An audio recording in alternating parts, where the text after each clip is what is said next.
maging malaya ang pag-iimbestiga lalo pat nababanggit nga ang kanyang pangalan.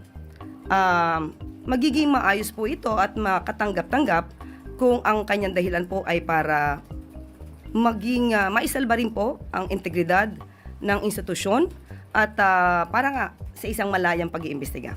But can we get a categorical statement from the palace that should he resign and should he lose the speakership, that will not be a way for him to escape accountability? Si Speaker Romualdez? Of course, kaya nga yun ang mangyayari kung magre-resign siya at kahit naman hindi siya mag-resign. At kung masasangkot man ang kanyang pangalan at may mapapakitang ebidensya laban sa kanya, mas magandang ito ay kanyang depensahan sa pamamagitan ng mga records na maaari niyang ipakita. Mag-resign, hindi siya mag-resign, maaari pa rin siya maimbestigahan. So maybe, Tambaloslos Marcos has something to do with his resignation. Yung sasabihin niya siguro, bumaba ka muna dyan sa pwesto kasi baka mamaya, masagasaan ka. And nasagasaan ka na. Na-mention ka na sa Blue Ribbon Committee. So what else are we gonna do? Who the frick knows?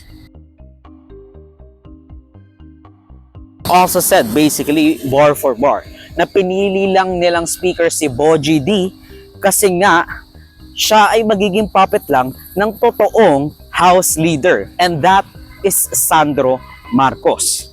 Pero siguro, at least, hindi siya yung pumalit sa tito niya. He has that, restraint para maging youngest House Speaker. Actually, I don't know if he's actually going to be the youngest House Speaker. Pero, you gotta admit, at least, hindi niya kinuha yung House Speakership. That he was behind pulling the strings of those puppets sa gobyerno. Marami nang nagmamurmur, marami nang nagsasabi na, bumaba ka na sa pwesto, Romualdez. Harapin mo yung akusasyon kasi hindi lang ikaw ang